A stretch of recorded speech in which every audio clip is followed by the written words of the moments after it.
very unique program.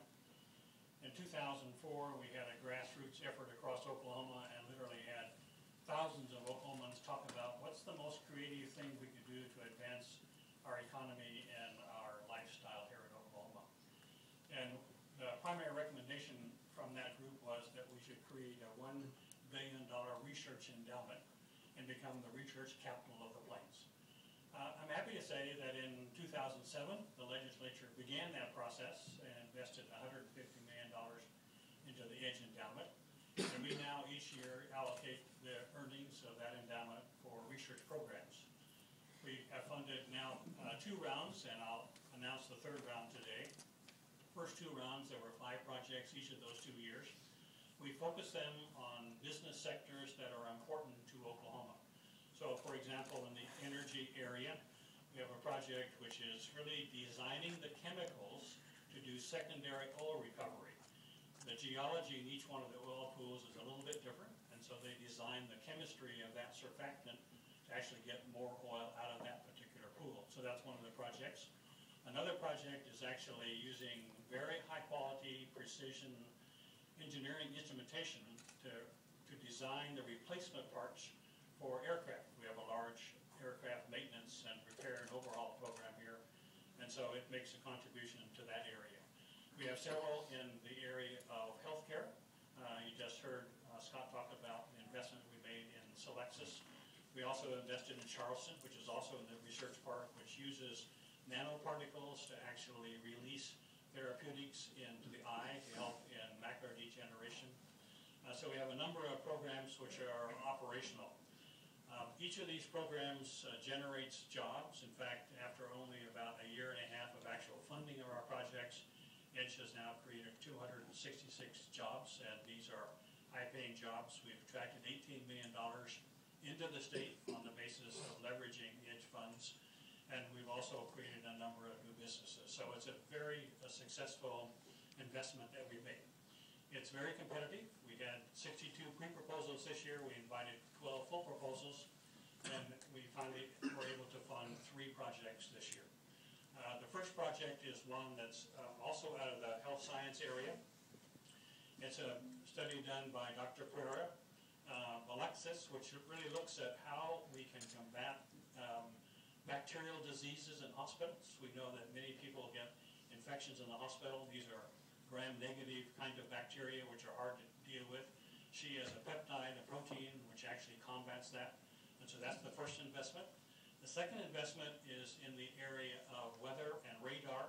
If you think about major radars, they go out, their bands go straight out, and yet the Earth curves. And so after a while, if you go farther out, then that lower part of the atmosphere is invisible to radars. And so we have a new firm now that's creating a very creative way of producing low-quality Doppler radars, which could be located in specific locations. And that's a company that is in Norman. The third one is a project by Pure Protein, and I'm not going to describe that one. I'm going to ask the investigator himself, Dr. William Hildebrand, to share a few thoughts about that one. So, please. Thanks, Paul. So I kind of had a prepared talk, but then I saw the alarm system up here, and it changed my talk. So the technology that my company works on is your immune system, is your alarm system for your body. How do you sound an alarm for a virus to get rid of it? How do you sound an alarm for a cancer to get rid of it, and bacteria? So that's pretty much been my whole career, is to work on. And it looks different than that, but it's an alarm system. What the project that EDGE funded is your alarm system sometimes works well, and you fight disease well. Sometimes you sound a false alarm. You get diabetes, you get arthritis, you reject a transplant. And the holy grail in science has been to shut off the alarm that causes you to reject a transplant while leaving the rest of your influenza immunity and everything else intact. So what we're going to do with the EDGE funds is I've been an investigator here now at the University of Oklahoma for 17 years. Pure Protein, our company's been in business for 10. We've built this infrastructure to where we make the alarm system. With the EDGE funds, we're going to take this infrastructure that we've built and make a device that can remove your immune response that rejects an organ while leaving the rest of your immune response intact. So that's what we're going to use the EDGE funds to do. it's very elegant, and it's a very unique thing, and it opens the door for people to begin to shut off immune responses that are bad and leave the rest intact. And that's what we're going to do with the EDGE funds. We're going to leverage those funds. We're going to create jobs to do the manufacturing to be able to make this device. We're going to leverage those funds to bring in, there are a number of people in transplant diagnostics and therapeutics that will want to partner with us, and they're very eager to partner with us. So we're going to leverage those funds to create more jobs. And we've already begun to expand our manufacturing to create more jobs with large pharmaceutical companies to make other devices related to this. So I think that's kind of what you wanted me to say, and I appreciate the support from the state of Oklahoma. Thank you. Thank you very much. Well, all of us can't exist anywhere without the structure of a civil society. You cannot have a structure of a civil society without government. Now, people in government, of course, get all kinds of problems thrown at them, but we all depend on our government. We like our government in spite of all the things we say about them. And we really like our new leadership here in Oklahoma, and we have today Lieutenant Governor Todd-elect Todd Lamb, and we welcome you to this podium, and please join us and this group of scientists here. This is the future of this state, and we're driving forward with a new economy here, a knowledge-based economy that we're all going to be very pleased to be a part of. Thank you for being here. Thank you. I'm very excited and honored to be here. Actually, I'm learning the new role of Lieutenant Governor. Sit back here thinking about my new position as Lieutenant Governor-elect, Lieutenant Governor as of January 10th. I guess that means everybody else does a lot of hard work, puts in a lot of time and energy, and you show up at the press conference and say nice things. This is just very impressive what everybody's done up to this point. It's exciting to see the investment that the state's made with the program EDGE and how important that is for economic development and generating excellence. This is a testament to the EDGE program today.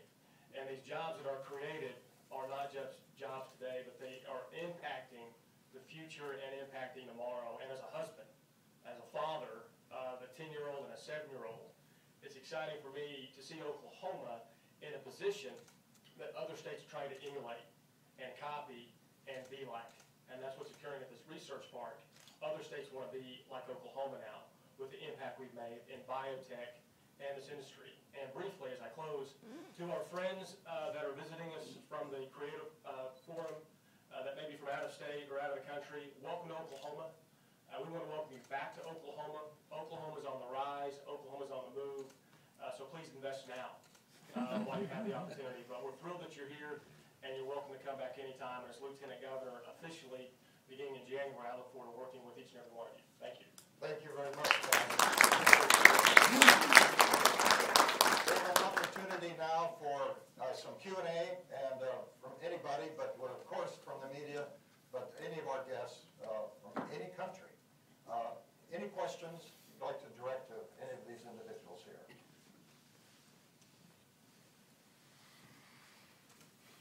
Okay, I guess you answered just about everything. Yes, please. I'd like to know how much is the alarm system? Yes. $90. Very reasonable.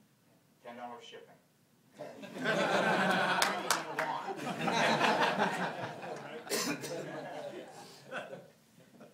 Yes, a question up here from David Kennard. Just a simple question, and that is, what's the plan of PHF for the next 5 years? I thought you'd perhaps sketch out the horizon. Well, let me just put it the last 5 this way. We have grown a new science-based company every 60 working days. Now, I don't know how many working days you have per year in, let's say, Belgium. How many? 200. 200. Well, say I've even used the figure of 240. We don't really work that hard, but let's say about 200. About every 60 working days, 4 to 5 companies a year. Now, we're going to have 4 to 5 every year for the next 5 years. But what's really going to happen in the next 5 years, you're going to see an exponential sudden change when one of these companies, it might be any one of these companies that have been represented here today, takes off. And that's going to happen.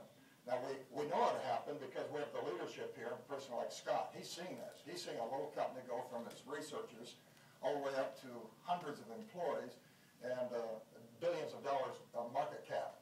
And that takes about a 10-year period of time. That's going to happen right here. And we're on the verge of that happening in several of these companies.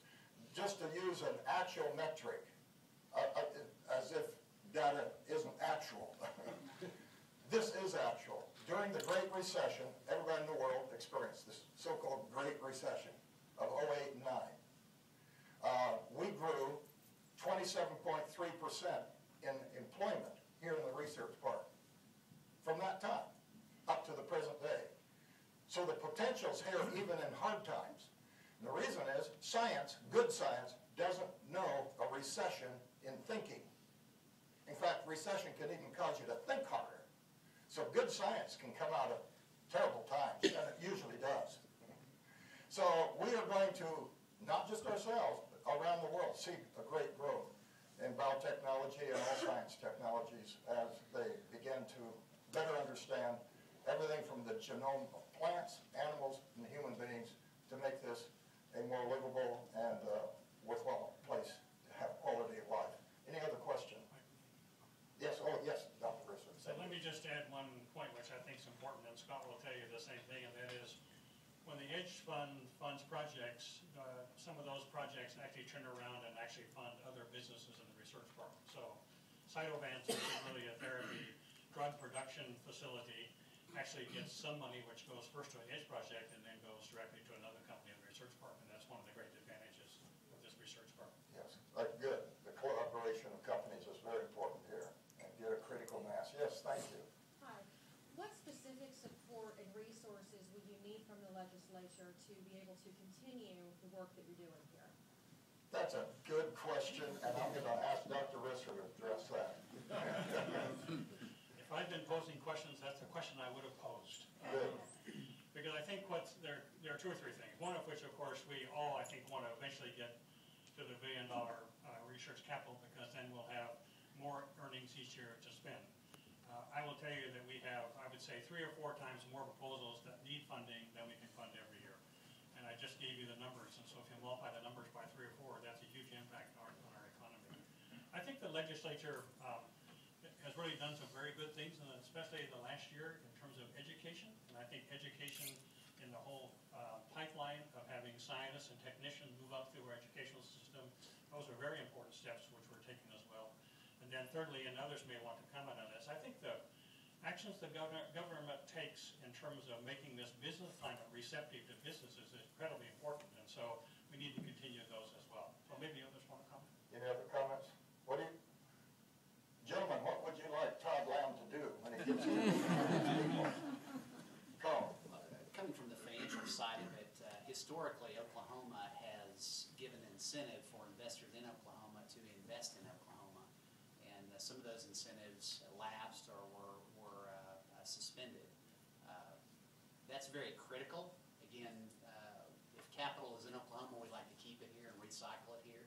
And incentives to invest in Oklahoma would be, again, coming from the legislature, would be a critical item with that. Good. Any other questions? Yes. Thank you. Dr. As a Hillsborough. scientist, I just have to keep talking. Please. Yeah. There's a saying that the level of thinking that got us into this situation is not going to get us out of this situation. And so there's an article in the paper. It's Tom Walker who does the article in the paper Tom's here. about innovation. Tom's done a great job in his articles saying that we're going to innovate our way out of this, any situation we get ourselves into. And that's all that I would try and encourage is money for innovation, because the university's here, the mines are here, a lot of people like Scott have come back here, and that's really going to help us solve some of the situations that we might be in. Good. Excellent. Thank you. Any other questions from anybody in the audience and media? Want to make sure everybody's had a chance. Well, thank you very much for your time, your patience, but we also invite you. Now, there will be some refreshments out the door here, but around the 5 rooms of this conference center, you will find small tables, kiosks of places that explain each of the 30-plus companies here, and you will find representatives hanging around.